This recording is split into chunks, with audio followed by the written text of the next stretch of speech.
Hi friends, આજે હું મોહનથાળ બનાવવાની રેસીપી શેર કરીશ અને આ રીતે પરફેક્ટ માપથી મોહનથાળ એકદમ દાણેદાર અને કણીવાળો સોફ્ટ બનશે અને આ રીતે હવેલીના પ્રસાદ જેવો જ ટેસ્ટી બનશે.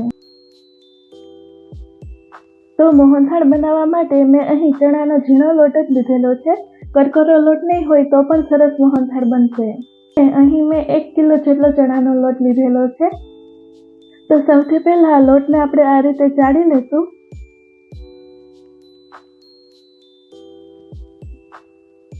આ રીતે બધો લોટ મેં ચાળી લીધેલો છે.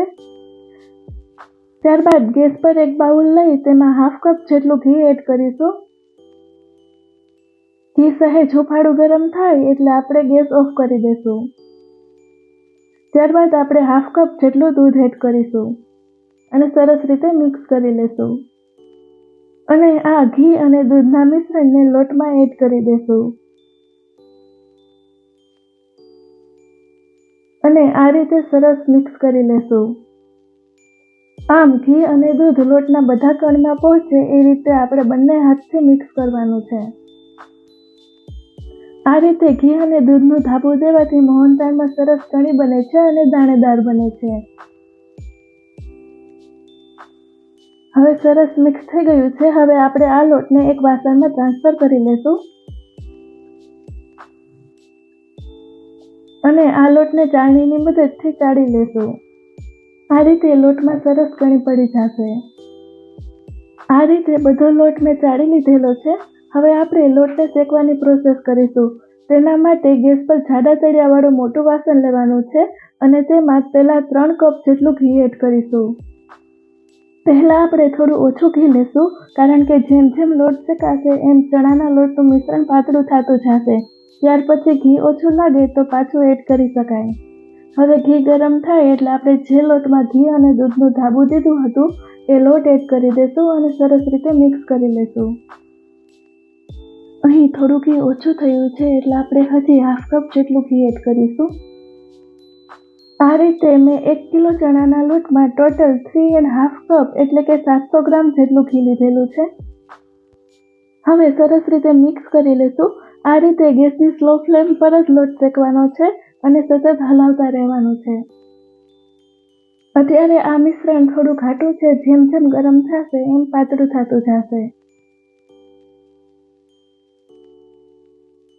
હવે 10 મિનિટ જેટલો લોટ મેં શેકી લીધેલો છે. હવે 1/2 કપ જેટલો મિલ્ક પાવડર એડ કરીશું. આ રીતે 1 કિલો ચણાના લોટમાં 100 ગ્રામ જેટલો મિલ્ક પાવડર એડ કરવાનો છે અને મિલ્ક પાવડર એડ કરવાથી મોહનથાળ એકદમ સોફ્ટ બને છે. હવે તમે જોઈ શકો છો કે પહેલા કરતાં આ મિશ્રણ થોડું પાતળું થઈ ગયું છે અને આવી રીતે આપણે મિલ્ક પાવડર એડ કર્યો હોય તો આ મિશ્રણમાં દૂધ કે મલાઈ કે બીજું કંઈ પણ એડ કરવાનું નથી.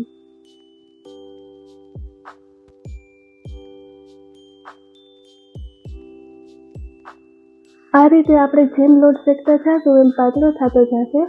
હવે 20 મિનિટ જેવું થઈ ગયું છે. લોટ થોડો બ્રાઉનિશ કલર જેવો થઈ ગયો છે. હજી થોડી વાર આપણે આ જ રીતે લોટ શેકવાનો છે. આમ જેમ જેમ ગેસની લો ફ્લેમ પર આપણે ધીમે ધીમે લોટ શેકતા જશું એમ સરસ મોહનથાળ બનશે. અને તમે જોઈ શકો છો કે મોહનથાળમાં એકદમ સરસ કણી પડી છે. આ રીતે મોહનથાળ એકદમ દાણેદાર બનીને તૈયાર થશે. અને આપણે લોટને સતત આ રીતે હલાવતા રહેવાનું છે, નહીંતર લોટ નીચે બેસી જશે. હવે 30 મિનિટ જેવું થઈ ગયું છે. હજી આપણે 10 થી 15 મિનિટ જેટલો લોટ શેકાવા દેશું. આવી રીતે લોટ શેકવામાં આપણે સહેજે પણ ઉતાવળ નથી કરવાની અને આ રીતે ગેસની સ્લો ફ્લેમે જ લોટ શેકવાનો છે. જો ગેસની વધુ ફ્લેમ હશે તો લોટ ડાયરેક્ટ જ થોડી વારમાં બ્રાઉન કલરનો થઈ જશે પણ અંદરથી થોડો કાચા જેવો રહેશે અને લાસ્ટમાં ટેસ્ટમાં પણ સારો નહીં બને. એટલે આ રીતે ધીમે ધીમે શેકવાથી એકદમ સરસ મોહનથાળ બનશે. હવે 45 મિનિટ જેવું થઈ ગયું છે. હવે આપણો લોટ સરસ રીતે શેકાઈ ગયો છે અને આ રીતે તમે જોઈ શકો છો કે આ લોટમાં આપણે કોઈ પણ જાતનો ફૂડ કલર નાખ્યા વગર એકદમ સરસ કલર આવ્યો છે અને આ રીતે આમાં એકદમ સરસ કણી પડી છે. હવે એકદમ પરફેક્ટ રીતે મોહનથાળનો લોટ શેકાઈને તૈયાર છે. હવે આપણે ગેસ ઓફ કરી દઈશું અને આ મિશ્રણને આપણે બીજા વાસણમાં ટ્રાન્સફર કરી લઈશું જેથી આ લોટ ફટાફટ ઠંડો થઈ જાય. આ રીતે આપણે લોટને 1 કલાક સુધી ઠંડો થવા દેશું.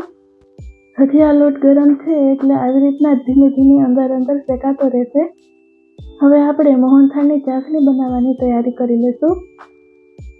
મોહનથાળની ચાસણી બનાવવા માટે ગેસ પર એક કઢાઈ રાખીને તેમાં 750 ગ્રામ ખાંડ લીધેલી છે, એટલે કે 3½ કપ જેટલી ખાંડ એડ કરીશું.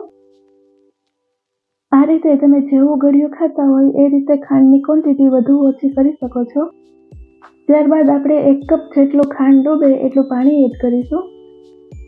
અહીં મેં થોડી ઝીણી ખાંડ લીધેલી છે એટલે ખાંડ ફટાફટ ઓગળી જાય. જ્યાં સુધી ખાંડ ઓગળે ત્યાં સુધી આપણે ગેસની સ્લો ફ્લેમ રાખીશું. ત્યારબાદ ગેસની થોડી ફ્લેમ વધારીને ચાસણી બનવા દેશું. હવે ખાંડ મેલ્ટ થઈ ગઈ છે. આ રીતે આપણે કન્ટિન્યુઅસલી હલાવતા રહેવાનું છે. અને જો શિયાળો હોય તો આપણે 1 તારની ચાસણી લેશું અને ચોમાસું કે ઉનાળો હોય તો આપણે 2 તારની ચાસણી એટલે કે થોડીક આકરી ચાસણી લેવાની છે. હવે ચાસણીમાં આ રીતે બબલ્સ થવા લાગે અને 2-3 મિનિટ થાય એટલે 1 તારની ચાસણી બની જશે.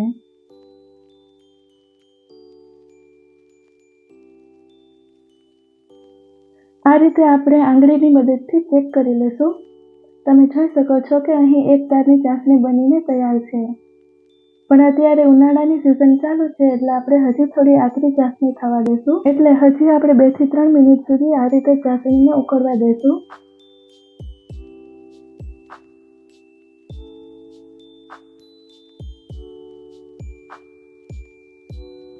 હવે 2 થી 3 મિનિટ જેવું થઈ ગયું છે. હવે આપણે આ રીતે પાણીમાં ચાસણી નાખીને નીચે બેસી જાય અને હલાઈ લઈ તો સરસ રીતે ચાસણી બની ગઈ છે એમ સમજવું. અને આ રીતે આંગળીથી ચેક કરો તો તમને ખબર પડી જશે કે આ રીતે 2 તારની ચાસણી આવી છે. હવે એકદમ સરસ રીતે આ 2 તારની ચાસણી બનીને તૈયાર છે. હવે ગેસ ઓફ કરીને ચાસણીનો આપણે જે લોટ શેક્યો હતો એમાં એડ કરી દઈશું અને સરસ રીતે મિક્સ કરી લઈશું.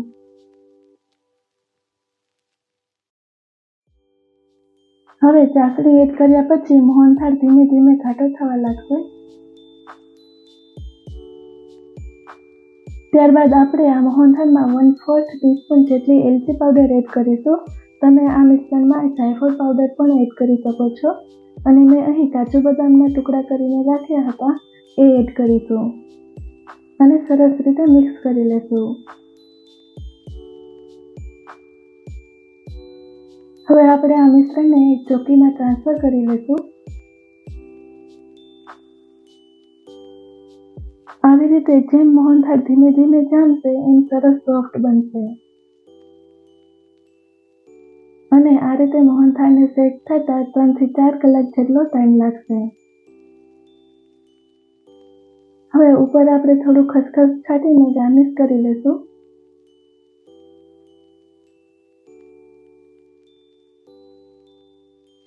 અને ત્યારબાદ કાજુ બદામના નાના ટુકડાથી ગાર્નિશ કરી લઈશું.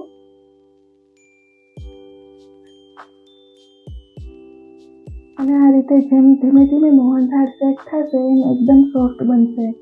તો એકદમ સરસ રીતે પરફેક્ટ માપથી મોહનથાળ બનીને તૈયાર છે. હવે 3 કલાક જેવું થઈ ગયું છે. હવે આપણે આ રીતે કટ કરી લઈશું અને થોડી વાર માટે હજી સેટ થવા માટે રાખી દઈશું.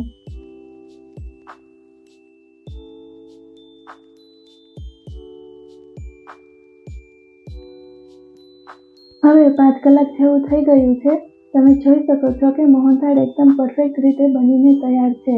અને આ રીતે હવેલીના પ્રસાદ જેવો એકદમ કણીવાળો અને દાણેદાર ટેસ્ટી બને છે.